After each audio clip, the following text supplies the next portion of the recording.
ሁላችሁንም ሰላም ብያለሁ። አማኖ ጀነራል መስ ህይወት ዘራ ያዕቆብ ታች ያላችሁት ሁላችሁንም ሰላም ብያለሁ። ያው ብዙ ቶፒኮች ናቸው የተነሱት። አብዛኛውን በደንብ ኤክስፕሊሲትሊ በደንብ ተገልጸዋል። ብዙ መጨመር የሚያስፈልጋቸው አይደለም እና ምንድነው አማራነት ማለት ውሃው ነው፣ ሐይቁ ላይ መርከብ ይዘህ እንደፈለክ ልጨፍር ትችላለህ። ግን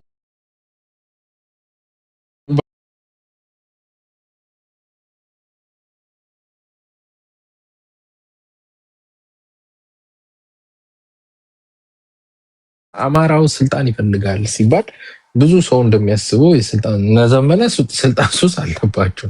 ለፋኖ ስልጣንም ሰው ሲገሉ ሲጋደሉ ስለነበር፣ ግን ኢንጀነራል የአማራ ህዝብ ግን እንደ ትግራይ ላይ እንደምናየው ኦሮሞ ላይ እንደምናየው የስልጣን ሱስ ኖሮብን አይደለም ወደ ትግል የገባን። ማንም እዚህ ያለ ሰው ብጠይቁት የስልጣን የአማራ ህዝብ ከስልጣን ጋር የተገናኘ ኢንተረስት አይደለም እዚህ አይደለም።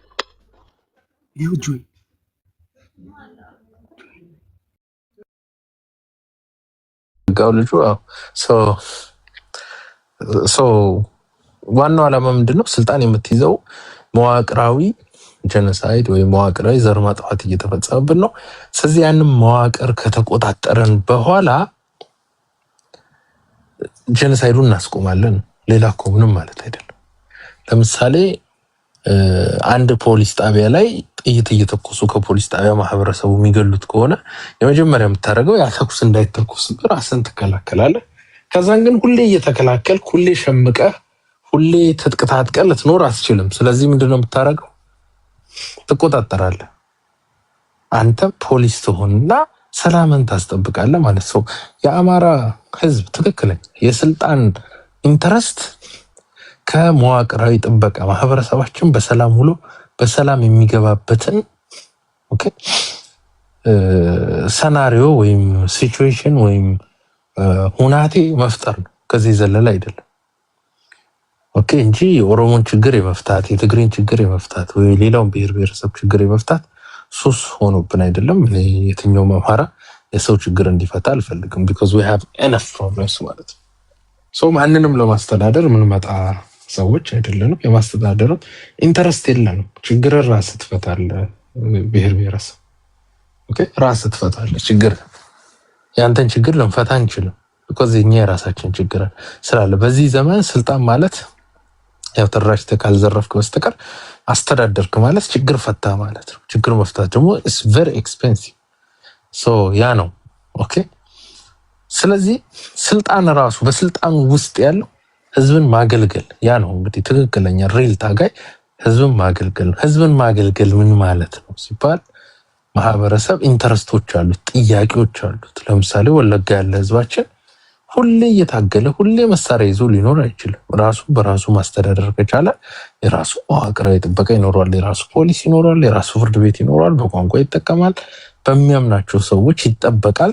ችግር ሲመጣ የሚያምናቸው ሰዎች መንግስታዊ በሆነ መዋቅር ውስጥ ሆነው ያገለግሉታል፣ ይታገሉታል፣ ይሞቱለታል። ከዛ ከባሰ ደግሞ ሌላው አማራ ይደርስለታል። የአማራ ብሔርተኝነት ኤሰንሱ ራሱ መነሻው ኮር ሐሳቡ ይሄ ነው ማለት ነው። ከዚህ ዘለላ አይደለም። ስለዚህ ሁሌም ቢሆን አንድ ለህዝብ ታገላለሁ የሚል አካል የአማራን ህዝብ ጥቅሞች እና ጥያቄዎች ፎከስ አድርጎ ነው የሚሰራው። የአማራ ጥያቄዎች ምንድን ናቸው? እንደዋና አማራ 12 ጥያቄዎች ጽፈን መተናል። አሁን የነ ኮርኔል ደመቃ አንድ ጥያቄ መልሷል ካሉት። ለምሳሌ የርስት ጥያቄዎች ወይም የአስተዳደር ወሰን ጥያቄዎቻችን ውስጥ ስለ መሬት ካሰብን የርስት፣ ስለ አስተዳደር ካሰብን የአስተዳደር ወሰን ጥያቄ ሆኖን የወልቃይት እና የጠገዴን ጥያቄ ኮርኔል ደመቀ መልሶታል። የመለሰውም በዚሁ በብሔር ፖለቲካ በህገ መንግስት አፕሮች ሄዶ መልሶታል። አሁን ከዋና አማራ ድጋፍ ያለው ለዛ ነው፣ ሌላ አይደለም። because በአማራ ትግል ውስጥ ውጤት አምጥቶ ያሳየን እሱ ነው። ኖዋን ባለፉት 50 ዓመት ውስጥ ብዙ ታላላቅ ወጋግራ ዋርካ የሆኑትን ፕሮፌሰር አስራት ወልደየስን የትግል አርማ ኮከብ እንደው ከእግዚአብሔርና ካላ ትንሽ ዝቅ አድርገን የምናየው አርማ አሳምነው ጽጌም አለ። ግን እነዚህ ሁለቱም ያስመለሱት ጥያቄ የለም። ትግል እንዲነሳ ግን ምክንያት ሆኗል። የመታገያ ዓላማ ሆኗል፣ የጉዞ ስንቅ ሆኗል። ግን ውጤት አልመጣም። ዲዛይን ያደረጉት ነገር ስለሌለ ማለት ነው። ኦኬ የአታጋይ ሰዎችን ድርጅት ሊፈጥሩ ይችላሉ። መታገያ ሀሳቦችን ሮድማፕ ሰርተው ግን ቁጭ አድርጎ በቃ እንዴት ነው ሰክሰስ አምጥቶ ያሳያል። ባለፉት 50 ዓመት የአማራ የትግል ታሪክ ውስጥ ኮሎኔል ደመቀ ዘውዱ ሌላ ማንም ሰው አይደለም። ኮሎኔል ደመቀ ዘውዱን እንደ ሞዴል መጠቀም እንችላለን። ሞዴል ማለት ፕሮቶታይፕ ይባላል ወይም ፓይለት ፕሮጀክት። ፕሮቶታይፕ ማለት ለምሳሌ መኪና ከመሰራቱ በፊት ማስ ፕሮዳክሽን ከመሰራቱ በፊት አንድ መኪና ይሰራል፣ ቴስት ይደረጋል፣ ተፈትኖ ካለፈ በኋላ ያንን መኪና ኮፒ ፔስት ነው የምታደርገው። ስለዚህ ኮሎኔል ደመቀ ዘውዱ የብሔር ትግል ምን ማለት እንደሆነ ወልቃይት ብረሳሽ ቀኝ ተርሳኝ የትግል ቋንቋ የማታገያ ሐሳብ ከዛ በኋላ ማን ነው የሚታገለው? አማራ ነው። የአማራ የማንነትና የወሰን ጥያቄ የህገ መንግስቱ እንዴት መጠቀም አለብኝ፣ በህግና በጉልበት እንዴት መጠቀም እንዳለበት ካልኩሌት አደረገ። ከዛን ለአማራው መጀመሪያ መሸጥ ሐሳቡን ሸጠ፣ ራሱ ጥይት ተኩሶ አሳየ። ከዛን ደግሞ ለአማራ የተሸጠው ፖለቲካ ደግሞ ለመላው ኢትዮጵያ ተሸጠ እና ሃጫሉ ሁንዴሳ ሳይቀር ወልቃይት ጠገዴ፣ ሰሜን አርማጭሆ ምናምን መሬቱም ሰውም ምናምን ነው መሬቱም የአማራ ምናምን ብሎ ሁሉ ግጥም እስኪገጥም ድረስ ህዝቦችን ሞቢላይዝ የማድረግ አቅም አለው። ስለዚህ ፖለቲካ ምን ማለት እንደሆነ ኮሎኔል ደመቀ ዘውዱ በትግሉ ወቅት ያደራጀው ፋኖ የለው። አሁን ዛሬ ፋኖ ከተደራጀበት ሪሶርስ 0.00001% እጁ ላይ ይዞ የገባው አይ ቲንክ 20 ምናምን ፍሬ ጥይት፣ አንድ ክላሽ፣ ትንሽዬ ህገ መንግስት፣ ሰማያዊ ህገ መንግስት 30 ምናምን ፔጅ እና ሐሳብ አለቀ። እና 6 ወይ 7 ሆኖ ነው አስመላሽ ኮሚቴውን ሲኖሩ የነበሩት። አለቀ። ይሄን ይዞ ወልቃይትን አስመልሷል። በቃ አለቀ። ያ ማለት ምንድነው? የህዝቡን ጥያቄ መልሶ ከህዝቡ ጋር ነው እንደ ቴኒስ ቴብል ኳስ የተጫወቱ። አሁን ያለንን ኃይል ተመልከቱ። ስንት ብሔርተኛ ነው ያለው? ስንት መሳሪያ ነው ያለው? ስንት ዕውቀት ያለው ሰው ነው ያለው? ይሄ ሁሉ ኖር ነገሮች ስታክ ያደረጉብን ምንድነው? ጭንቅላቱ ላይ ችግር ስላለ በመሪነት ያስቀመጥናቸው ሰዎች ማቶ ስለሆኑ ጣሊያኖች ማቶ ክሬዛ ይላሉ። ክሬዛ ማለት ክሬዚ ወይም እብድ ወይም ንቅል እንደማለት ነው። ወይም የተነቀለ ጭንቅላት ማለት ማቶ ማለት ጭንቅላት ነው። ኦኬ ሶ ማቶ ክሬዛ ይላሉ። አሁን እኛ ያ ነው ትልቅ ችግር የሆነ። ይሄ ሁሉ አቅም ኖሮ ይሄ ሁሉ ሪሶርስ ኖሮ ይሄ አፍሪካን ሚነቀንቅ ኃይል የያዝ ነው እጃችን። ግን ያው በበግ የሚመራ አንበሳ መንጋ ሁሌም አቅም አይኖረው። ሶ አሁን ይሄ ሐምሌ 5 ምናምን ሲባል ብዙ ሰውን እኛ መተን ስለ ወልቃይት ስናወራ የሆነ ለወልቃይት በጣም ኬር አድርገን ምናምን ይመስሏል። የሱዱ ኬር የተጨቆነ የተጨፈጨፈ ህዝብ ስለሆነ በጊዜው ባለፉት 27 ዓመታት ስላልደረስንለት ከጎኑ ስላልቆመን ህዝቡ ተንሰፍስፈን እንወደዋለን፣ እናከብረዋለን። ቢኮዝ ተጎድቷል። ልክ የወለጋ ህዝብ አሁን እኛ በጣም ነው የምንወደው ወለጋ ህዝብ። በቃ ስናያቸው ወለጋ ልጆች አንጀታችን ይላወሳል። ቢኮዝ ብዙም ሰፈር ስላደረጉ በጊዜው እንደ አማራ ህዝብ ተደራጅተን ስላልደረስንላቸው ያሳዝኑናል። ልክ እንደዛ የወልቃይትም ህዝብ በዛ ልክ እናዝንለታለን፣ እንወደዋለን፣ እንደ ትልቅ ነገር እናየዋለን። ቢኮዝ የተጎዳ ህዝባችን ስለሆነ ማለት ነው። ኦኬ ከዛ ባለፈ ግን ወልቃይት ማለት የአማራ የፖለቲካ የካልኩሌሽናችን የውጤት ማሳያ ነው። ወለምስ ፈተና ሲታረም ውጤት ከሌለው ትርጉም የለውና የውጤት ማሳያ ነውና በሐምሌ 5 ላይ የታየው ባይዘው ወያኔ ቄሮ ታግሏታል። ድንጋዩ ኮልኩሏል። የአምቦ ልጆች ድንጋይ ወርውሯል። ወያኔ ፍንክች ነው ያለችው ወይ ፍንክች ነው ያለችው። ኦኬ ወይ ፍንክች ነው ያለችው። በአጋዚ የሚባል ሰራዊት ታስጨፈጭፋቸው አርፈው ተቀምጠው ነበር። ኮሎኔል ደመቀ ዘውዱ ግን የወያኔ ልብ ፈተኑ። የአዲስ አበባ ወጣት የወያኔ ልብ ፈትኖት ነበር። በቃ ወያኔ እጅ ሊሰጥ ጫፍ ሲል በረከት ስምኦን መጥቶ መለሰን አይዞህ አትፍራ እንቀጥቅጠው ይሄን ህዝብ ብሎ ደፍረ ቀጥቅጠው የአዲስ አበባ ህዝብ አለው። ቀጠቀጠው። የአዲስ አበባ ህዝብ አፈገፈገ። ኦኬ የወያኔ ልብ ልታይ ብሎ ሳይታይ ቀረ፣ ሳትደፈር ቀረች ወያኔ። ከዛ ጊዜ በኋላ ወያኔ በደንብ ልቧን አጠናክራ በሯን አጠናክራ መጨፍጨፍ ጀመረች። ብዙዎች ከዱ እና ብርሃኑ ነጋ ከዱ፣ ህዝቡ ተጨፈጨፈ፣ እና ልደቱ ከዱት። ከብዙ ጊዜ በኋላ ግን ሐምሌ 5 ቀን ኮሎኔል ደመቀ ዘውዱ በድፍረት ገጠማት ወያኔ። በቃ ይሄ አንዳንዴ ታይም ቼንጂንግ ሲቹዌሽን፣ ይሄ ሲቹዌሽን ቼንጂንግ ታይምስ አሉ ወይም ቫይስ ቨርሳ። ስለዚህ መታት ወያኔ ደማች፣ ወያኔ ሞተች። የዛን ቀን ወያኔ አፈገፈገች።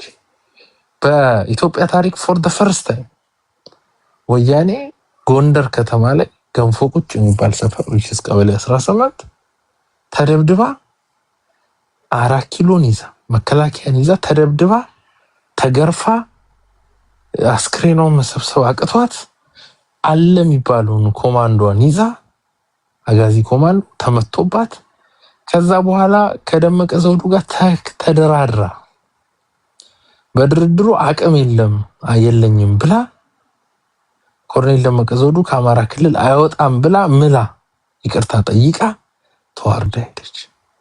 ያኔ ኢትዮጵያስ ዋት ነው እንዲህም ይቻላል። ኦኬ እንዲህም ይቻላል። ወያኔ ከዛ በኋላ የቆየች 7 ወር፣ በ7 ወር ውስጥ ወያኔ ወደቀች።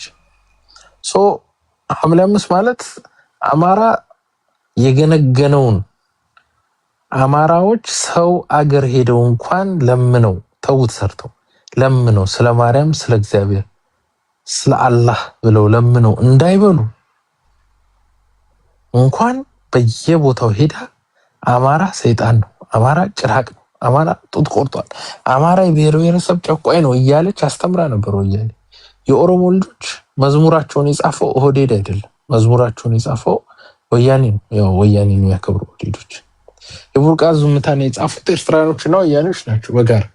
መለስ ሁሉ ኮሚሽን ያደረገው መጽሐፍ ነው፣ ኢንቨስት ያደረገበት ነው።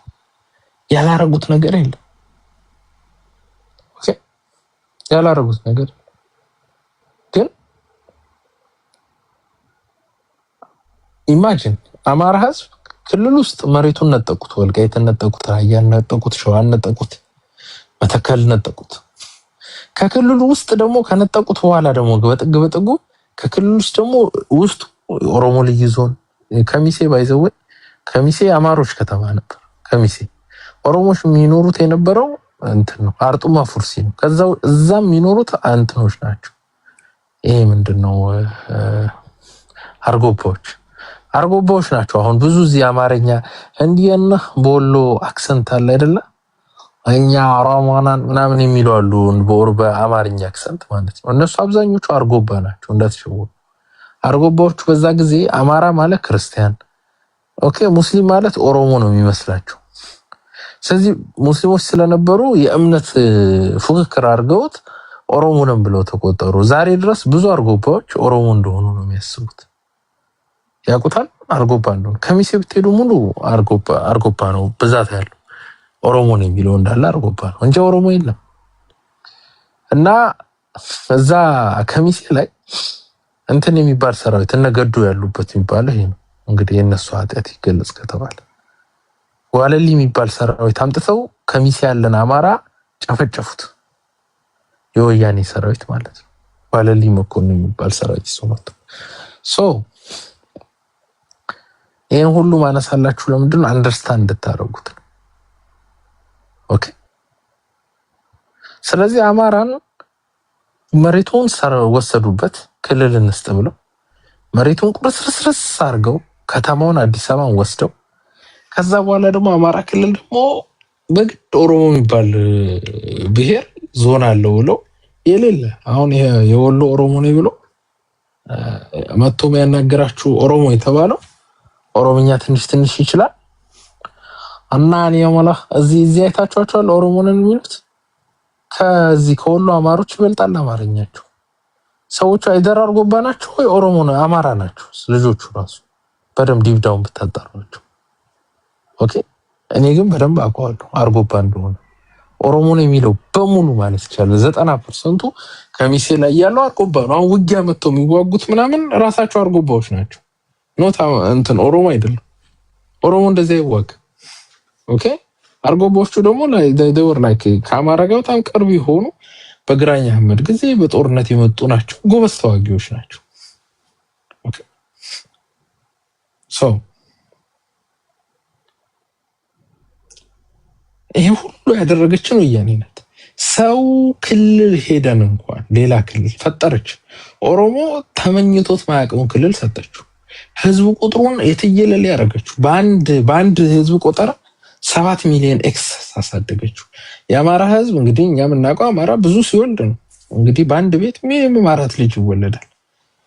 ጭራሽ የህዝብ ቁጥር እድገቱ የአማራ እንደ ጀርመን እንደ ስካንዲኔቪያን ሀገሮች 1.1 ማለት 1.1 አንዳንዴ 0.8 ይደርሳል። የቁጥሩ አካሄድ ስታዩት ያ ማለት አማራ ልክ እንደ ፈረንጅ ልጅ መውለድ አቁሜያለሁ ብሎ በር ዘጋ አስመሰሉት። ከዛ ባለፈ ደግሞ ይሄን አሁን ያረጉትን ይሄ የቁጥር ጨዋታ ነው የተጫወተው። አሁን ብዙ ሰው 2.5 ሚሊዮን አማራ ሞቷል ይላል። ነው አልተቆጠረም። በጀት ሲመጣልህ በ2.5 ሚሊዮኑ ልክ በጀት አይመጣም። ያ 2.5 ሚሊዮን በየአመቱ 2.9 3.2 ኤቭሪ ይር ቢያንስ 300 ሺህ ይጨምራል። ያን ህዝብ አታውቀውም። ወያኔ በጀት ስትሰጥ ሁሌም የአማራ ክልል አንደር በጀት ነው። ከዛ ላይ ደግሞ ለውስጡ ላሉ ሚጢጢ ልዩ ዞኖች ያከፋፍላል። ኦኬ ከዛ ግን ይሄንን ወደ ሪያሊቲ መቀየር ወያኖች ፈለጉ። የአማራን ህዝብ በቁጥር ቀንሰነዋል በካልኩሌሽን ወረቀት ላይ። ይሄ ነገር ደግሞ በሚቀጥሉት ምርጫዎች ላይ ችግር ይዞብን ይመጣል። የህዝብ ቆጠራዎች ላይ ህዝብ ቆጠራ በውጭ ኃይሎች ታዛቢነት የሚሰራ ስለሆነ ማለት ነው። ኢቭን በህገ መንግስቱ የህዝብ ቆጠራ ኮሚሽን የሚደረገው ራሱ ለፌደራል መንግስቱ የሚሰጥ ትልቅ ስልጣን ነው። ልክ ከምርጫ ቦርዱ ማቋቋም እኩል የሚሰጥ ፓወር ነው። ስለዚህ ምን አደረጉ? ለምን አንቀንሰውም ይሄን ለአማራ ብለው ወሰኑ ማለት ነው። ኦኬ አዎ በወረቀት ቀንሰነዋ በጀት እያሳነሱ ነው። የሚገርማቸው የአማራ ክልል በጀት መልሶ ለተጎዱ ክልሎች ተብሎ በዛ ጊዜ እስከ 4 ቢሊዮን ብር ለትግራይ ይሰጡ ነበር ስጦታ። ውሃ የለም፣ ትምህርት ቤት የለም፣ ተማሪው በዳስ ይማራል። ድንጋይ ላይ ነው የአማራ ልጅ የሚማረው። ስቃዩን መጨረሻ አማራ ክልል የመቀንጨር በሽታ ሁሉ መጣ ተባለ። ምክንያቱም መድኃኒት የለ። የአማራ ህዝብ በ3 ብር እስቲ ንገሩኝ የወባ ኪኒን ስሙ ምንድን ነው? ፋሲደር ሳምቲንግ እስቲ ንገሩኝ የብራንዱ ይሄ መሰል እስቲ ከታይ ጻፉልኝ። የድሮ በፊት የነበረው ወባት እድሜያችሁ ተለቅ ያላችሁ ሰዎች ካላችሁ ላይክ እንደ 50 ዓመት ምናምን ያላችሁ ሰዎች ካላችሁ መታወቁት ይመስለኛል። እስቲ ንገሩ።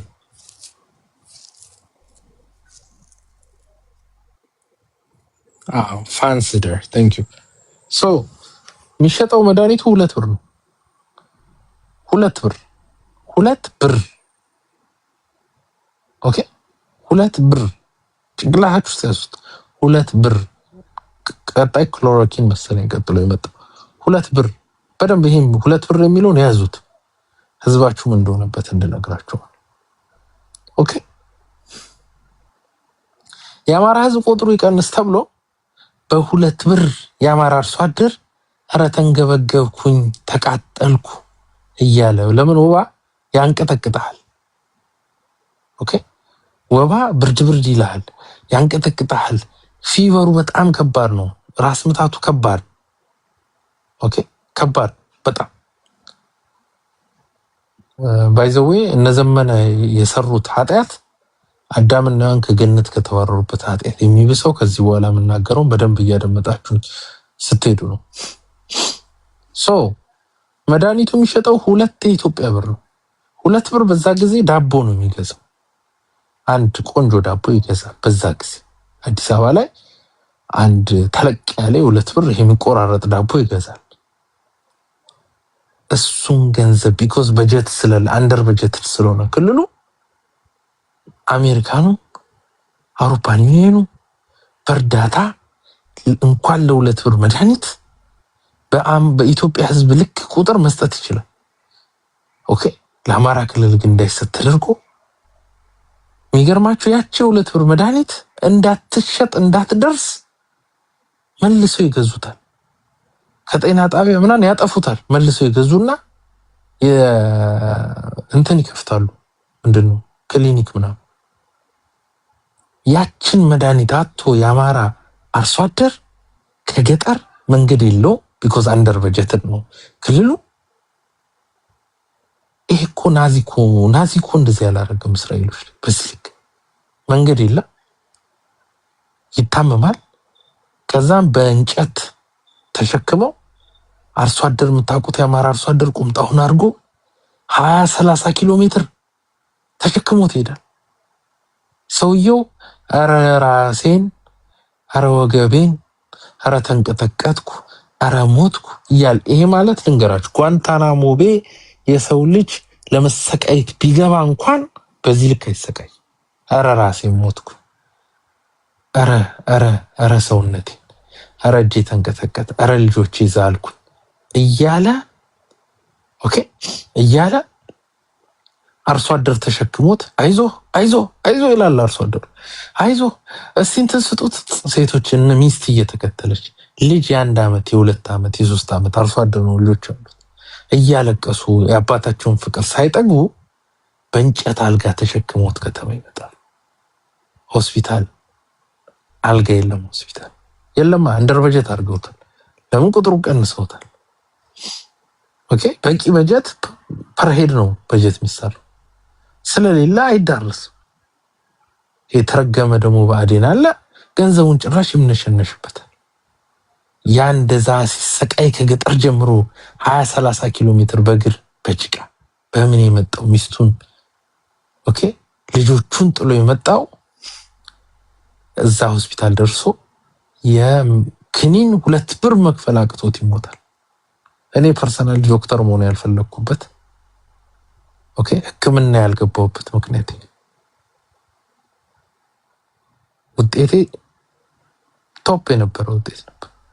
ሌላ ዲፓርትመንት የገባውበት ምክንያት በዚህ ነው። ሆስፒታል ውስጥ ሄጄ ባየሁት ሰቆቃ ማለት ነው። በሽታ ላይ ስለሚጥለው ኦኬ ይሄን ያደረጉት ሆን ብለው ነው። የአማራ አርሶ አደር ለ2 ብር መድኃኒት ነው ሲያልቅ የነበረው። ዝም ብሎ አይደለም ሞቱ፣ እየተሰቃየ ለወር ለ2 ወር የተሰቃየ ነበር ሲያልቅ ነበር። ይሄን ያደረገችው ህወሓት ናት። የአማራ ህዝብ በቃ ክልሉ ላይ ራበው፣ ተቸገረ። ድንጋይ እንኳን ኮልኩሎ መብላት አቃተው። አስራበችሁ፣ አስጠማችሁ፣ ድህነትን ውርደትን አሳየችሁ። እስቲ ደግሞ ሌላ ክልል ሄጄ እንደው የተከበረው የስንቱ መሬት ጌታ ስንት ከፍት የነበረው ምን የነበረው ማዳበሪያ ሰጠው። በጣም መጥፎ ማዳበሪያ መለስ ዜናዊ ኦኬ መጥፎ ማዳበሪያ አምጥቶ አማራ ክልል ላይ አረጉት። መሬት መጥፎ ማዳበሪያ ከነካው ይሄ ዩሪያ መጥፎ ዩሪያዎች አሉ መሬት የሚያቃጥሉ 10 ዓመት ሪከቨር እስኪያደርግ ድረስ እህል አይሰጥ። የአማራ አርሶ አደር ቀን ከሌሊት ይሄን አፈር ይገፋል። በሄክታር 12 ኩንታል 7 ኩንታል ይመጣባል። 50 እና 60 ኩንታል የሚሰጥ መሬት 7 ኩንታል ምን ያደርገዋል? ቀኑን ሙሉ ሚስቱ ባገልግል ምሳ ተሸክማ 5-10 ኪሎ ሜትር በእግሯ ሄደ። እሱ ከሰኞ እስከ እሁድ ቤተክርስቲያን ከሚሄድበት ወይ መስጂድ ከሚሄድበት ቀን ውጪ ለፍቶ ከስቶ ከልጆቹ ጋር ጊዜ ሳያገኝ ማታ ቤቱ ከጨለመ ከጅብ ተጋፍቶ ነው ቤቱ የሚገባው። የአማራ አርሶ አደር ገብቶ ልጆቹ እንቅልፋቸውን ተኝተው ያገኛቸው ኦኬ እንደዛ አድርጎ 7 ኩንታል ይመጣል። ተራበ፣ ተቸገረ፣ ተሰደደ። የተሰደደበት ቦታ ሲሄድ ቆምጬ ሸዋዬ ተብሎ ይሰደባል። ሰርታበታለች ፖለቲካ ሰርቶ እንዳይኖር ማለት ነው። እኔ አዲስ አበባ ሲመጡ የአማራ ልጆች በጣም አንጀት የሚበሉ ኦኬ ያ የተከበረ ህዝብ ያ አፄ ምኒልክ ዋስ የሚቆሙለት ህዝብ ኦኬ አፄ ኃይለ ሥላሴ ጌቶች ብለው የሚያናግሩት ህዝብ ንጉስ ተንበርክኮ የሚያከብረው ህዝብ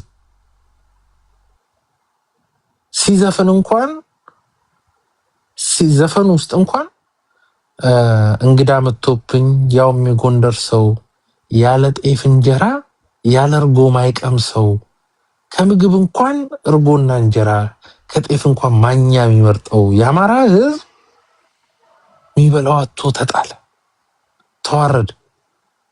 የአማራ ህዝብ ሲዋረድ ለማየት ነው በቃ የሰሩት ጥላቻ ብዙ ልክ አለው። አሁን እኛ ህዋትን እዚህ ስንታገል ብልጽግና የሚለናል እኛ ስለምናውቃቸው ማን እንደሆኑ ብዙዎቻችሁ ትረሳላችሁ። ጠላትን አትርሳ፣ የሄዱበትን ርቀት አስታውስ። በሄዱበት ርቀት እኛ ለነሱ ህዝብ ጠላት አይደለም። ኦኬ ህዝባችን ላይ ግን ወንጀል የፈጸመውን ግን we make sure ከሲኦል የመጨረሻዋን አስቀያሚውን ቦታ ግን እንዲያገኙ እርግጠኛ ነኝ እንደምናስገኛቸው እዛ ቦታ እንደምናደርስ። ኦኬ ያ የተከበረ ህዝብ ከበዓል የሚለብሰው ነጭ ለሰርክ የሚለብሰው ልብሱ የተለያየ ሆኖ የአማራ ህዝብ የሚለብሰው አቶ ቁምጣ ማድረግ ጀመረ። ቁምጣ ላይ ጥፎ ማድረግ ጀመረ። የሚገርማችሁ የአማራ ክልል ላይ ብድርና ቁጠባ ሰሩ። ብድርና ቁጠባ በዛ ጊዜ ንግድ ባንክ ብድር በ9% ያበድር ነበር፣ ወለድ 6% ይሰጥ ነበር፣ 3% ማርጂናል። የአማራ ብድርና ቁጠባ 16% ነበር የሚያበድር። አንድ አርሶ አደር 30 ሺህ ብር ለማዳበሪያ ይበደራል በ16%። ክፍያው በአመት ያደርጉበታል፣ በ3 አመት ቢከፈል በ2 አመት ያደርጉበታል። መክፈል ሲያቅተው በሬውን መተው ይወስዱበታል። ኦኬ መክፈል ሲያቅተው መሬቱን አከራይን ይሉታል። መጨረሻ ድሃ ያደረጉት ህዝቡን። እኔ የአማራ ህዝብ እንደው ልጅ አልነበረውም ነው። ኦኬ አሁን እኮ ብዙ ልጅ ወጣለት። ብዙ ጀግና ፋኖች አሉ። ለዘመነ ከሃዲዎቹ ናቸው፣ ገዳዮቹ ናቸው የነበሩ። በቃ አቢዩስ ተደረገ የአማራ ህዝብ። ይሄ አልበቃቸው ሲሉ ትምህርት ቤት ገቡ። ኤሌመንታሪ የ11 ዓመት ልጅ ከወንድ ጋር ትተኛለች ምን ብለህ ነው መድኃኒት የምትሰጣት? እንደው የ17 ዓመት ልጅ ከወንድ ጋር ተኝታ ልጅ ታመጣለች ብለህ እንደው ምንድነው የመውለጃ ምናምን። አንድ ሰው ደግሞ የመውለድ መብት አለው። ኢትዮጵያ ባይዘው እንደ ሀገር በህገ መንግስት አሁን ቻይናዎች በህጋቸው ያገዱት ነበረ፣ ከሁለት በላይ አይወለድም ምናምን ያሉት። ኢትዮጵያ በህጉ ያገደችው የወሊድ የመቆጣጠሪያ ፕላን የላት። ያ በሌለበት ሰዎች መብታቸው ነው መውለድ። ኦኬ ባይዘው መውለድን መከልከል ራሱ ጄኖሳይድ። ህግ ቢኖር ኦኬ ከሀገሪቷ ምጣኔ ሀብት ካለን ምናምን ተብሎ የሰዎችን የመውለድ ነገር ልትከላከል ትችላለህ። ያ ባልሆነበት የ9 ዓመት ልጅ ሄዶ ይከትባሉ። የ9 ዓመት ልጅ ዋይ ውድ ይጣት የ9 ዓመት ልጅ እንዳትወልድ የሚያደርግ መርፌ ወጓታል። የ9 ዓመት ልጅ እኮ ለመውለድ ቢያንስ 7 ዓመት ያስፈልጋል። አማራ ክልል ባለው ማልኒውትሪሽን ደግሞ ቢያንስ 19 ዓመት መሆን አለባት ለማርገዝ ክንሲቭ ለማድረግ። የ9-10 ዓመት ሙሉ ወጉ። መጨረሻ አማራ ሴቶች ከ5 እና ከ6 ዓመት በኋላ ሲወልዱ አንድ ይወልዱና ይቆማል። አሁን አማራ ክልል ብዙ ችግር የነበረው አንድ ወልዶ ይቆማል። ሂዱ ጎጃም፣ ሂዱ ጎንደር፣ ሂዱ ወሎ፣ በየጸበሉ የአማራ ሴት ተቀምጦ። ኦኬ ህዝቡ ቁጥሩን በጽሁፍ ፔፐር ላይ የቀነሱትም ነገ ሰው ይደርስብናል። የሃርቫርድ ሪሰርቸሮች ሳይቀር መጣው ምንድነው ፋውል ተሰርቷል እዚህ ጋር የተቀሸባለ ብለዋል ቃል በቃል። ስለዚህ ይሄ እንትን ስለሚልብን የእውነት ህዝቡን ለምን አንጎዳውም ብለው ሄዱ ማለት ነው። በኋላ የአማራ ሴቶች ምን አሉ መሰላችሁ? የአማራ ሴት ምንኛ ታደለች፣ በመርፌ ቢያመክኗት በጸበል ወለደች የሚል ግጥም እስኪገጠም ድረስ ጸበል ለጸበል ተንከራተቱ። ከአማራ ክልል ውጭ አማራ ሲሄድ እንደ ባብ ተቀጥቅጦ የሚገደልበት ፈርቶ ጀርባውን አይቶ የሚኖር አማራ ፈጠሩ። ይሄን ያደረገችው ወያኔ ናት፣ ህወሓት ናት። የአማራ ህዝብ በደረሰበት በሙሉ ወጥመድ ውስጥ ገዳይ ተዘጋጅቶለት አማራ መሆን ራሱ እስኪከብድ እስክትፈራ ድረስ የሰራችው አትልች የዛሬ 2 ዓመት ህወሓት የዛሬ 2 ዓመት ራያ ሴቶችን ስደፍር ቤተክርስቲያን ስታቃጥል መስጂድ ውስጥ ቢራ ሲጠጡ በየሆቴሉ ያረጉትን ቆሻሻ ነገር ምትስተውስ ኦኬ ከሰው ከአማራ ሰው አልፈው ከብቶቻችን እግር ቆርጠው ነው ኦኬ አንድ ነገር አንደርስታንድ ማድረግ ያለባችሁ የዘመዶቻችሁ ደም ሊጎፈንናችሁ ያስፈልጋል ኦኬ የዘመዶቻችን ደም ሊጎፈነን ያስፈልጋል አለቀ ጠላጠላንት ባይዘው በታችን በኩል ያሉትም በዚሁ ነው መታዩ በጊዜያቸው እንሄድባቸዋለን ምናረጋቸውን እናረጋቸዋለን ኦኬ ግን ጠላት አስቡት እያንዳንዱ አማራ ሰፈር ያደረገው ኦኬ በጣም ነው ሰፈር ያደረገው ህዝባችን በወልቃይት በራያ በወለጋ በሐረርጌ ይሄ አሁን ካወራኋችሁ በ10 እጥፍ አንድ ታሪክ ልንገራችሁ ሐረርጌ ይሄንን በቃ አማራን በሉት ተብለው ተመክረው ያሚያከብሩት አማራ ያባል አባቱ መጣ ብለው አማርኛ ሲወራፋቸውን ከፍተው የሚሰሙት ኦሮሞዎች አንድን ወንድ ሴት ልጁ የ8ኛ ክፍል ተማሪ ትደፈርበታለች ፖሊስ ጣቢያ ሄዶ ሲከስ እሱን አሰሩት ከዛ ሚስት ባሏን ለማስፈታት ስትሄድ ከኛ ጋር ካልተኛሽ ባልሽን አንፈታውም ተብላ ከሚስቱ ጋር ተኙ ባሏ እንዲፈታ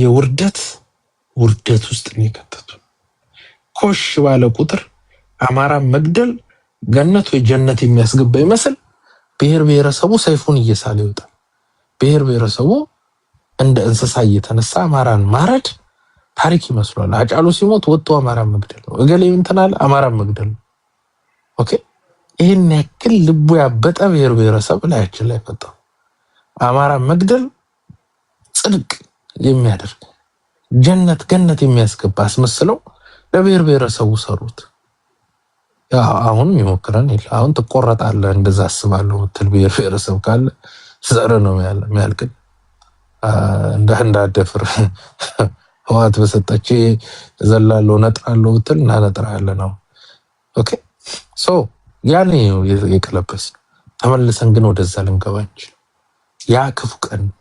ለልጆቻችን እኔ በግለሰብ ደረጃ እንዳደረጃጀትም ሌላው ማማራ ጽፎ የሚያስቀምጠው ያ ክፉ 50 ዓመት እንጀራ ያጎረስነው ያበላነው ያጠጣነው እንዴት እንደነከሰን የምንጽፍበት አይሁዶች በእኛ ልክ ሰፈር አዳረጉ ኦኬ እኛ ሰፈር ያደረግነው አገር ቆርሰራ አገር መስራት ከባድ ነው አይዘው አሁን እዚህ መቶ ምናምን ይላል ገነጠራለው ካርታ ምናምን ይዞ ስሎም ይዞር ማለት ነው ከካርታ ስዕል የዘለለ ወደ ምንም ነገር መድረስ የማይችል የደናቁርት ስብስብ አገር መስራት ምን ማለት እያንዳንዱ አፍሪካ ውስጥ የምታየው በሙሉ ኮሎኒያል ፓወሮች ወይም ቀኝ ገዦች ሰርተው የሰጡትን ሀገር ነው ከዛ ያን ሀገር እንኳን እነሱ ሰርተው የሰጡትን ሀገር እንኳን ባውንደሪ መጠበቅ የማይችል የላሸቀን ያለው አፍሪካ ውስጥ ነው ሀገር መስራት እጅግ ከባድ እጅግ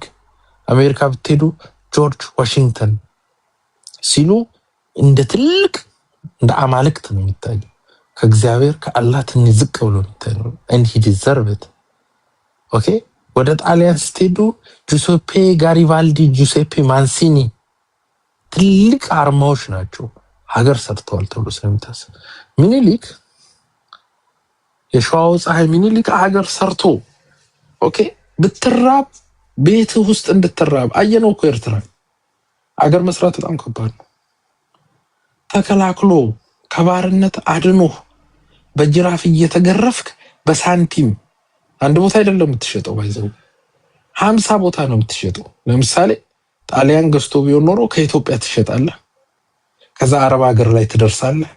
አረቦች ወደ ቻይና ወደ ሌላ አውሮፓ ሀገር ይሸጡሃል። አውሮፓ ሀገር አንዱ ይሸጣል። እየተቀባበለ እንትን ራሱ የሚመታበት ማህተም የሽያጭ ማለት ነው። ደረሰኝ ራሱ ደብተር የሚያክል ደረሰኝ ይዘህ ነው እንግሊዝ ወይ ምናምን ደርስ። ኦኬ ከእንስሳ መሀል ነው የምትጣለው። እንደ አኒማል ነው ትሪት የምትደረገው። ያንን እያንዳንድ እዚህ ላለ ብሔረሰብ እኛን ነፃ ያደረግን እኛ ያልተዋጋንበት ሜዳ በሙሉ ቀኝ ተገዝተሃል። ኤርትራ አልተዋጋንም፣ ሄደን ቀኝ ተገዝተ 96 ዓመት ፓስታ ስራ እየተባለ ጭንቅላቱን በብረት እየተመታ ነው። በፋን ኩሎ መርተሎ ምናምን እየተባለ እየተሰደበ ኦኬ መግባት አይቻልም። አስመራ በቪዛ ነው የሚገቡት። ለነሱ አንድ ቦታ አባሻውል የሚባል ቦታ ሰጥቷቸዋል። ሴተኛ ዳሪዎች ምናምን ያሉበት የድሃ ሰፈር ጌቶ ብለው ማለት። ከዛ ውጪ የአስመራ ዋና ከተማ ላይ አስፓልት ላይ ስትራመድ ከተገኘ አለቀ ሊወርደን። ኦኬ 90 ምናምን ዓመት ነው የተረገጡት። የጣሊያን አረጋገጥ ዝም ብሎ አይመስል ወንድ ናቸው ጣሊያኖች። ዝም ብሎን የተሻለ መሳሪያ ምናምን ስላላቸው አይደለም። እንደ ወንድ በዱላ ብገጥማቸው በዱላ የሚያጠቁ ናቸው። ጀግኖች ናቸው። ኦኬ ኢንደስትሪስ ናቸው። ሃርድ ወርከር ናቸው። እየቀጠቀጡ ጆሮአቸውን እየቆረጡ ነው ሲያሰሯቸው የነበሩት። በጣም ስለሚጮህባቸው ዛሬ ኤርትራ ቢመጣ እየጮህ ነው የሚያወሩ። ናይጄሪያ ብትሄድ ናይጄሪያ እየጮህ ነው። ወደው ይምሰለኩ። ኦኬ ያንባርቁባቸዋል። ያቸው ላይ ቶርመንትን ነው የሚያደርጓቸው። ዝቅ ብሎ ማውራት እንኳን አይችሉም። ኦኬ ወደው ይምሰለ አፍሪካዊ እንዳል እያለ እየጮህ የሚያወሩ ቀኝ ገዢዎች ድምፅ ሹክክ ብላችሁ ካወራችሁ እኛ ላይ ተንኮል ትሰራላችሁ ብሎ ስለሚያስቡ ጮሃችሁ አውሩ ነው የሚሏችሁ ሐሳባችሁ። ኦኬ ወደም ስለ እንጥሉ እስኪራገብ የሚጮኸው ወደ ኤርትራ ስትመጣ ነው። ኤርትራ ልጆች እዚህ ብታመጣ እየጮሁ ነው የሚያወሩት። አልፈርድባቸው፣ ሰፈር ያረጉት ነው። ኦኬ ብዙ ኢትዮጵያ ላትረዱ ትችላላችሁ። እድሜ ለኛ አማራ፣ ለኛ ነገስታት። ኦኬ ሲያድባሬ ሲመጣ ወደ ኢትዮጵያ እኛንን ታግለን ኦሮሞ ደብረ ዘይትና ናዝሬትን ያየው ፎር ዘ ፈርስት ታይም በታሪኩ ከቱለማ ኦሮሞ ውጪ በሲያድባሬ ጦርነት ነው። የአማራ ልጅ አብዛኛው የሸዋ አማራ እስከ ደጋውር እስከ ሼኮሽ እስከ እንትን ይሄ ምንድነው ጨረቲ እስከ ጫፍ ድረስ ሄዶ ተዋክቶ ያዳነው። ዛሬ ታገኙታላችሁ ጎዴ አማራ ያኔ ሎጌ ሄደ። ዛሬ ጨረቲ አማራን ታገኙታላችሁ ምግብ ቤት ከፍቶ። ዛሬ ደጋቡር አማራን ታገኙታላችሁ። ማታገኙት ቦታ የለም። ኦኬ ወዶ አይደለም ሊታደገን። እኛ ደማችን ያልፈሰሰበት መሬት በሙሉ ተገዝተሃል፣ ቀኝ ተገዝተሃል። ጅቡቲ ሄደን አልተዋጋንም። ፈረንሳይ ቀጥቅጣን ያስተዳደረቻት። እኛ ያልተዋጋንባቸው መሬቶች የኛ ሆነው በሙሉ ዛሬ ያሉበትን ደረጃ መታየት ነው። ይሄን ያደረገ አማራ ታርጌት አድርገው ወያኔዎች ሲመቱን ሲያስመቱ ነው። እኔ የቀኝ ገዢዎችም እጅ ሊኖርበት ይችላል። ያው እነሱ ስላስተማሯቸው ሊሆን ይችላል። አማራ ዋጋ ከፍሏል። በ27 ዓመት አማራ በሰላም የኖረ የሚመስላችሁ ሰዎች አላችሁ። አሁን ብዙ ከአብይ ጊዜ የወያኔ ጊዜ ይሻላል ምናምን። የወያኔ ጊዜ እኮ ፌስቡክ የለም፣ ቲክቶክ የለም፣ ኢንተርኔት መረጃ በዚህ ልክ ፈጥኖ ስለማይሄድ በደሉን ስለማታየት ነው። ዛሬ አዲስ አበባ አንድ ሰው በግፍ በጥፊ ቢመታ በቪዲዮ ቀኑ ሙሉ ታዩታላችሁ እዚህ። ስለዚህ በደልን በደም ማየት እንችላለን። በወያኔ ጊዜ እኮ አማራ ከትልቅ ባለሀብት ጀምሮ እነ ወርቁ አይተነው መጠየቅ ትችላላችሁ። እስክስታ መጨፈር እንደማይቻል ታውቃላችሁ። መጠጥ ቤት ታስሯል እኮ ጠይቁ ስታገኙት። ወርቁ በዚህ ከታስከሰባቸው አንዳንድ ነገሮች ውስጥ እስክስታ አስጨፍረሃል፣ ዘፈን ከፍተህ በጎጃም በጎንደር ዘፈን እስክስታ ጨፍረሃል። ይሄ እኮ አንዱ ተሳዷል እኮ እዚህ። ተውት ሌላውን። ምግብ ስትበላ ምግብ ጠግበህ ስትበላ ከታየ ራሱ ትገደላል። አርሶ አደራችን የከፈለው መከራ፣ ሴቶቻችን የከፈሉት መከራ ኢትዮጵያ ውስጥ እኮ HIV ሳይቀር እኮ መተው ይወጉት ነበር ህዝቡ ታውቃላችሁ። በከተሞች ባህር ዳር፣ ጎንደር ምናምን እየዞሩ በሽታውን ለማስፋፋት ቁጥብ ስለሆነ ህዝቡ አንዴ ከፍተኛ በሽታ ይኖራል። ለምሳሌ በፐርሰንቴጅ 4% 5% ፐርሲቲ ይሆናል ማለት ነው። ግን የአርቲፊሻል የሆነ የተንኮል በሽታ ስለሆነ እነሱ እንዳሰቡት መስፋፋት አይችልም። ቢኮዝ ህዝቡ ቁጥብ ነው፣ ጨዋ ነው ህዝቡ። ስለዚህ በሽታው እነዛን የተወጉትን ሰዎች ይዟቸው ይሞታል እንጂ የመተላለፍ ቻንሱ ይጠባል። ቢኮዝ ህዝቡ አስተላላፊ አይደለም። ተፈጥሯዊ ቢሆን ባይዘው አንድ በሽታ በተፈጥሯዊ 5-6% እኮ ሄደ ማለት እኮ ፓንደሚክ ደርሶ በሆነ ወቅት በአማራ ከተሞች ውስጥ የኤችአይቪ ቁጥር ፓንደሚክ ሆኖ ነበር። በከተሞች 6% 4% ይደርሳል። ያ 4% ሪል ሆኖ ቢሆን ኖሮ ህዝቡ እንደዚህ አይነት ዝም ብሎ በሽታም እየተላለፈ ቢሆን ኖሮ ያ ቁጥር ኢትዮጵያን ሁሉ ሼክ በሚያደርግ ደረጃ የሚያሰጋ ቦታ ይደርስ ነበር። ግን ቁጥሩ ከፍ ይልና ከአመት በኋላ ቼክ ሲደረግ 0.4 ይደርሳል። ለምን? ከነዛ ሰዎች ውጪ ሌላ ሰው አይታመምም። በየጸበሉ በየምኑ እየሄዱ ራሳቸውን አሮጊቶች የ70 ዓመት ሴት ኤችአይቪ አለብሽ ትባላለች። ባሏ ሳይያዝ ምኗ ሳይያዝ ሴትዮዋ ለምሳሌ ቆርበው ከሴት ወንድ መተኛት ካቆሙ ከ20 ዓመት በኋላ ኤችአይቪ ተይዞታ ያላችሁ በምላጭ የተያዙ እንዳንል በሽታው በምላጭ በምን ዛትማች እንደዚህ የሚተላለፍ አይደለም። ይኸው እውቀት ኖሮ ምናምን ዲቴልስ ገብተን ስናነበው እንደዚህ አይነት በሽታ አይደለም፣ ሴክሹዋሊ ትራንስሚትድ ነው። ግን እነዚህ ታመው በሄዱ ቁጥር ሲወጓቸው ስለነበር ነው። አሮጊት አልቀራቸውም ሲወጉ። ኦኬ ግፈኞች ስለሆኑ ማለት ነው። ወያኔ ህወሓት ኦኬ ያላረገችን ነገር የለም። ሞከረችብን እኮ ጡት ቆርጧል አማራ ብላ እኮ ሐውልት ሰርታለች እኮ። የኦሮሞ ልጆች ዛሬ መዝሙራቸውን ይሉና ስሙት። በኦሮሞ ፀሐይ የነፍጠኛ ፀሐይ ልትጠልቅ ስትል የኦሮሞ ፀሐይ ወጣች ምናምን የሚል መዝሙር ነው የተጻፈ። ኦሮሞ ለራሱ ነው እንጂ መዘመር ያለው ምን አገባው ከአማራ? ምንም ያገናኘው አንተ የህዝብ መዝሙርህ እገሌ ምናምን እያልክ ይዘመራል እንዴ?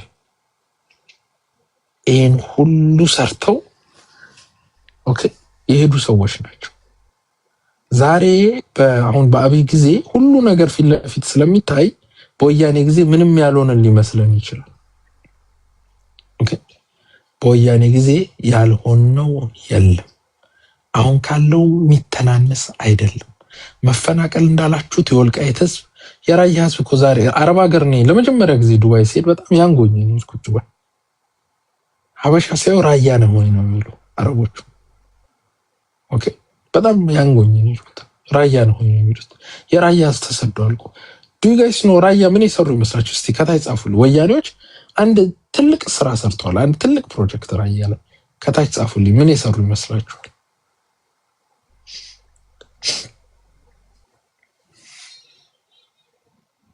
ምን ይመስላችኋል? እስቲ ከታይ ጻፉልኝ።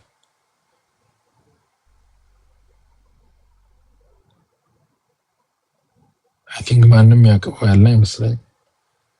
ራያ እስር ቤት ነው የሰሩት፣ ትልቅ እስር ቤት በዚህ በሰሜኑ መሬት ላይ ትልቁ እስር ቤት ራያ ነው ያለው። ኦኬ እንኳን እነሱ የወለዷቸው ቲዲ ይሰማል አኪራ ዋርኒንግ መጥቶኛል። ታፕ አድርጉት። ቲዲኤፍ የምትሉት ኃይል የዚህ እሳቤ ልጆች ናቸው፣ ያንግ ልጆች ናቸው። አማራን ለመጨፍጨፍ ነው ከሀገራቸው የወጡት። አብይን ለማባረር አይደለም። አብይንማ ደብረ ብርሃን ደርሰው ተመለሱ ሲባሉ እየሮጡ ነው የተመለሱት። አብይ was not their target። አማራን ለመጨፍጨፍ ማስለገደላቸው የኦሮሞ ኃይሎች ስለገደሏቸው፣ ኤርትራ ኃይሎች ስለገደሏቸው ደም የሚመለሰው ማላይ ነው አማራ ላይ። እኛ ምን አደረግናቸው? እኛ መሬታችን ተከላክለን ከሀገራቸው የትግራይ ሰራዊት ከሀገሩ የወጣው አማራ ክልል የገባው አማራ ሊጨፈጭፍ ነው እንጂ አብይ ሊታገል አይደለም። አብይ ለገደለው ኢሳያስ ለገደለው የአማራን ደም ማፍሰስ ነው የፈለገው። ስለዚህ በዚህ ላይ ቀጥ ያለ አቋም ነው ሊኖራችሁ የሚገባው የአማራ ልጆች። ሁሌም ጭንቅላታችሁ ውስጥ የሁለት ብር መድኃኒት አጥቶ ተቃጥሎ ውሃ ስጡኝ ተቃጠልኩ ነደደ ሰውነቴ ኧረ ነደደ በምን ላቁመው? ለምን ፊቨር በጣም ከባድ ነው። የሰውነት ሙቀትን ይጨምራል። ሙቀት ካልቀነሰ ትሞታለህ። ሲምፕል እኮ ነው ጋይስ፣ በጣም ሲምፕል። የ2 ብር መድኃኒት 2 ብር 2 የኢትዮጵያ ብር። እሱን ከልክለው ነው አርሶ አደራችን ሲገሉት የነበር። ኦኬ ነደድኩኝ፣ ኧረ ተቃጠልኩላችሁ፣ ኧረ ውሃ ስጡኝ፣ ኧረ ሞትኩኝ እያለ የአማራ ገበሬ 10-15 ቀን እንደባተተ እንቅልፍ የለም። ልጆቹ አይኑን እያዩት ያማራል። ይሄ ሁሌ ከጭንቅላታችሁ እንዳታወጡት ጋይስ፣ ሁሌ ጭንቅላታችሁ ውስጥ ይቀመጥ። ስለ ህዋት ስታስቡ፣ ስለ ብልጽግና እንመጣበታለን፣ የነሱን ጊዜ ያላችሁ ነግራችሁ። ስለ ህዋት ግን ስታስቡ ሌላ እዚህ ተገሎ እዛ ተገሎ እንዲህ ብለውን ሰድበውን ምናምን እሱን ተውት። ጭንቅላታችሁ ውስጥ አንድ አርሶ አደር ጭንቅላታችሁ ውስጥ አፈር እየገፋ መሬቱን በማይሆን ማዳበሪያ አቃጥለውበት ከ1 ሄክታር 3 ኩንታል ለማውጣት 3 እና 4 ወር ከዝናብ ከሐምሌ ዝናብ ከነሐሴ ጭቃ እየታገለ የሰራ አርሶ አደር ያን ሰርቶ እርፍ በማለት ሰዓቱ ያቺ 2 ብር መድኃኒት አጣው። ኧረ ልጆቼ በልጆቹ ፊት ገና በሽታው ሲጀምር ተቃጠልኩላችሁ። ህፃን እስቲ ልጅ ሆናችሁ አስቡት፣ አባት ይኖራችሁ። ኦኬ አባት የቤቱ ዋርካ የቤቱ ምሰሶ የሆነ አባት ተቃጠልኩኝ፣ ነደድኩኝ፣ ኧረ ሞትኩላችሁ። ያ እንደ ጀግና የሚያዩት ያ በሬው የሚገርፈው ያ እንስሳ ሲመጣ ድረስ የሚባለው ተኩስ ሲመጣ ድረስ የሚባለው ያ ወንዱ የቤቱ ዋርካ ዋናው ማገሩ ምሰሶ የሆኑ አባት ወድቆ አልጋ ላይ ኦኬ በልጆቹ ፊት እየቃተተ ለ2 ብር መድኃኒት። ከዛን ደግሞ የሰፈሩ ሰው ተሸክሞት ከተማ ድረስ ሄዱ 20 ምናምን ቀን ተሰቃይቶ በሽታው ተውሎ አይደል ተሰቃይቶ ሆስፒታል በር ላይ የሆስፒታል አልጋ አጥቶ የሆስፒታል አግዳሚ ወንበር ላይ ይሞታል። እናት 7 ልጅ 5 ልጅ ይዛ ትሰደዳለች፣ ምታበላቸው የላትም። ይሄ ነው አማራ ያደረጉት። ኦኬ ይሄ የእያንዳንዱ አማራ አርሶ አደር ቤት ያንኳኳ ታሪክ ነው። ኦኬ ይሄ ፈልጋ ልትበቀለን ያደረገችው ልትቀል ምን አርገናት ነው ልትበቀለን? ጠልታን ሬሲስት ስለሆኑ ዘረኞች ስለሆኑ ይሄን ያደርጉ ናቸው። ኦኬ ለዚህ ኃይል ከዚህ ኃይል ጋር ለሚሰራ ኃይል ረራ ያስፈልግ። ጎንደር ፋኖች እኔ አሁን ብዙ ሰው ፋኖ የጎንደር ፋኖ ሊያደንቅ ይችላል። እኔ ራሳችሁን ያዳናችሁት ነው ብላችሁ ራሳችሁን ያዳናችሁት የጎንደር ፋኖ ይሄም መግለጫ አሁንም ይቀራችኋል። ባይዘው እኔ እየነገርኳችሁ ነው። ምትሞቱት ራሱ በአማራ ህዝብ ጥይት ነው። ኦኬ ቀብር እንኳን የሚፈታ ፍትሃት የሚያደርግላችሁ ሰው እስክታጡ ድረስ የአማራ መሬት ተከፍታ እናንተን ላትቀበላችሁ ትችላለች። ሚቀራችኋል። አሁንም ገና ነው። ኦኬ ጥሩ ነው። ጥሩ እንቅስቃሴ ያደርጋችኋል። ሰክሰስ በሚባል ደረጃ አሁንም ይቀራል። አፋብን ምናምን እያላችሁ ነው ያደርጋችሁት። ኦኬ እንዲህ የበደለች ኃይል ጋር አብራችሁ መታየት ራሱ መታማታችሁ ራሱ ወንጀልም ኃጢአትም ነው። ለዛ ነው እኛ እንደዋና አማራ ቀጥ ብለን የቆምነው በዚህ ጉዳይ።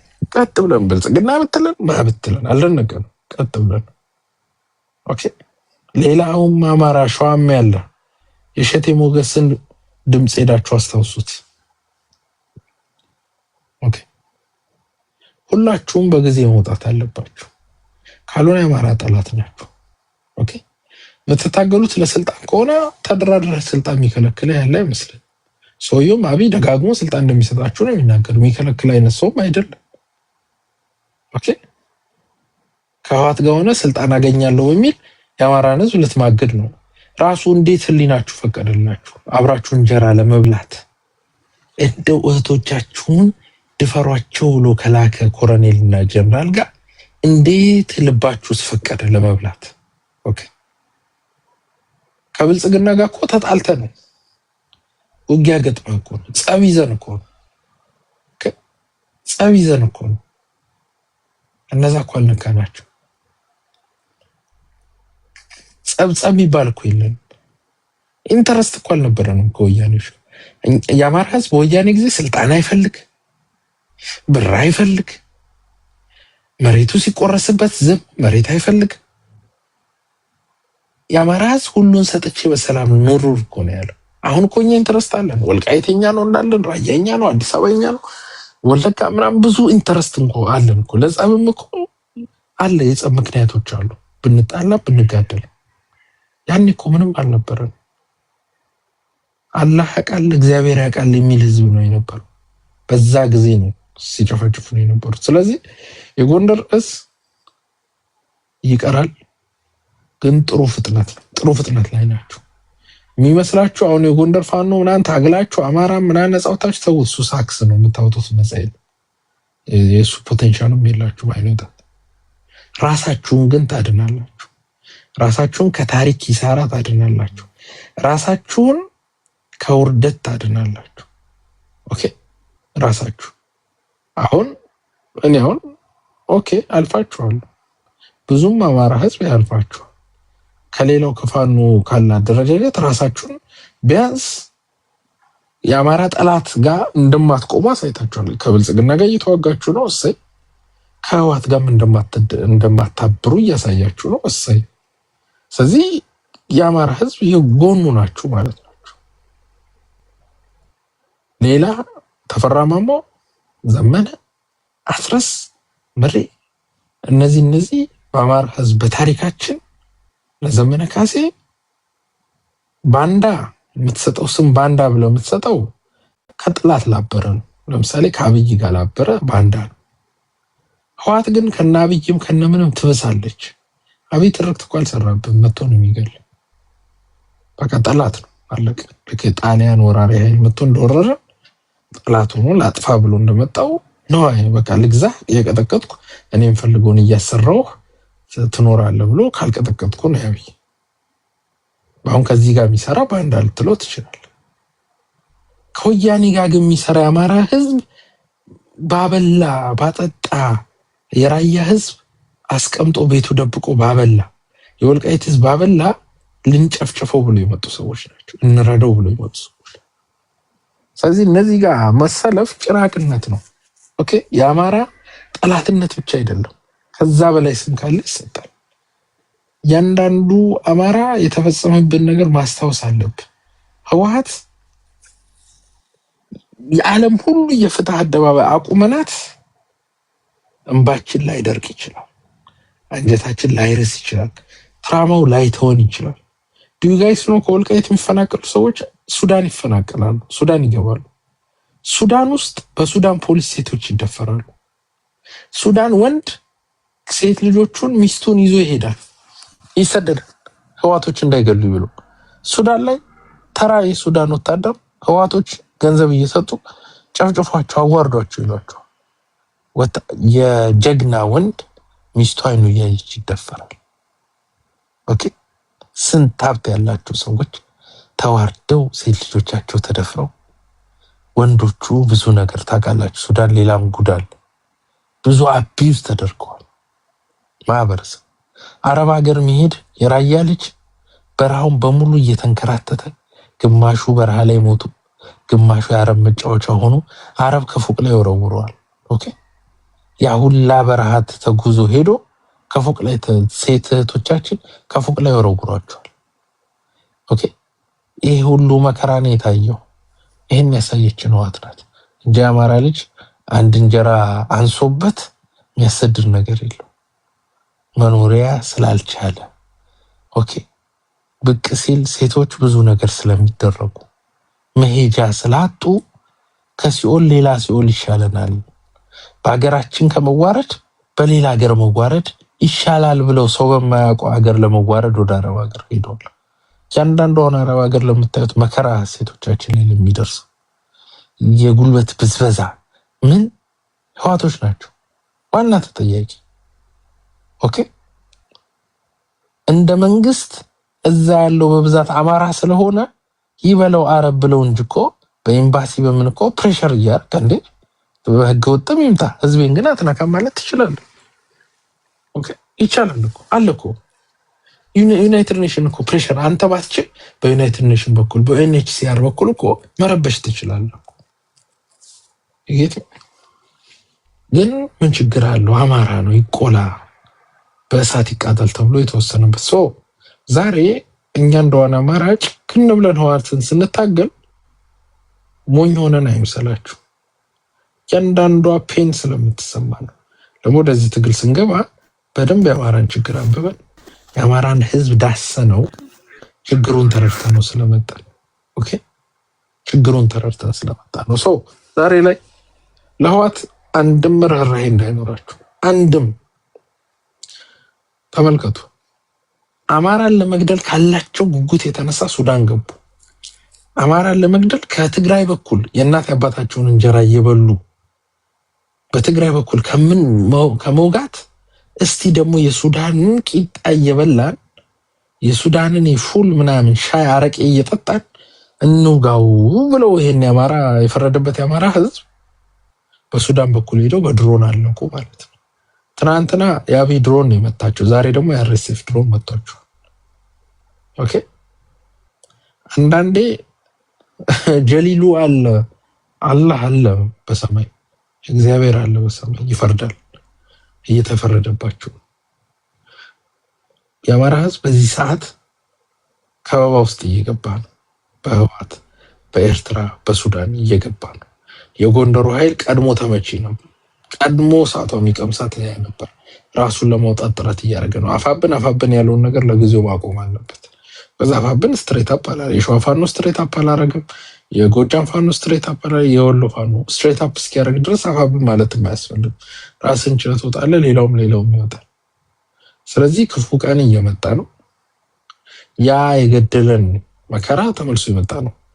ኦኬ፣ ዛሬ ህወሓቶች 27 ዓመት እኛ አንድ ጥይት ሳንተኩስ ነው ሲገሉ ነው የሚባለው። መከላከል የሚባለው ነገር ማጥቃት የሚባለው ነገር ጭንቅላታችሁ ሳይኖር አንገታችን ደፍታል። ዛሬ ከአብይ ጋር ቢገለን እኛም የሱን ሰራዊት እየገደለን ነው ያማራልሽ። ቢያዋርደን እያዋረድ ነው እኛ። ኦኬ፣ ቢያንስ ልብህ ቆስሎ አታድር። ልብህን ያቆሰለውን ጠዋት ያቆስልልሃል ፋኖ። ኦኬ፣ መከላከያ የሆነ ቦታ ሰው ገደለ ብሎ ጠዋት ላይ ፋኖ መሬት ላይ መከላከያን አስክሬን ዘርግቶ ታያለ። ቢያንስ ደምህ በየቀኑ ዛሬ ይመለሳል። ያ ኦፕሽን ያ እድል ተፈጥሯል። ትናንትና ግን ያን ነበር። ስለዚህ ከትግራይ የዛሬ 20 ዓመት በእኛ ልጆች ወጣት ሲሆኑ ያኔ ሰላሚው እናወራለን። ያኔ ውይይት እንወያይና እንደው ሊታረቁ ይችላሉ። ቢኮዝ በልጆቻችን እድሜ የሚሆነውን እኔ ዛሬ እዚህ ሆኜ ለወስንላቸው አልችልም። በእኛ እድሜ ግን በሚመጡት 20 ዓመታት ከትግራይ የሰላም ነገር ይመጣል። ትግራይ ራሷን ከህወሓትም ነጻ አታወጣም። ከትግራይ ሰላም ይመጣል ብላችሁ የምታስቡ የአማራ ልጆች ካላችሁ የዋሆች ናችሁ። የትናንት ያርሶ አደሩን መከራ የረሳችሁ ናችሁ። ከትግራይ ጋር ምንድን ሃይ ባይ ነው። ሃይ ከሩቅ ባይ ከሩቅ ነው። ገና ነው የቤት ስራቸው እነሱ ብዙ ነው። የእኛም ደግሞ እስቲ ህዝባችን እርፍ ብሎ ትራማውን ፔኑን መከራውን ቁጭ ብሎ እስቲ እንትን ይበል፣ ስክሪን አውት ያርገው፣ ከውስጡ ያጽዳው እስቲ። ኦኬ፣ ሰው እኮ ቅባት ያለው ምግብ በልቶ እንኳን እስቲ 1-2-3 ሰዓት ስጠኝ አምቦ ጠጥቼ ከሰውነት እርግጥ ላድርገው ይላል። እንኳን መታረድ መጨፍጨፍ የአማራ ህዝብ ሚኒመም ከህወሓት መከራ በደል 20 ንጹህ ዓመታት ይፈልጋል። ኦኬ፣ ከዚህ ትራማ ለመውጣት ማለት ነው። ስለዚህ ከ20 ዓመት በፊት ሄዳችሁ እጃችሁን ዘርግታችሁ ሰሜናዊ ጽምዶ ምናምን ብላችሁ የምትሄዱ ሰዎች የአማራ ቀንደኛ ጠላት መሆናችሁ ማወቅ አለባችሁ። ባንዳ ሳይሆን ከባንዳ በላይ ያለ የሚሰጣችሁ ናቸው። ታንኪዩ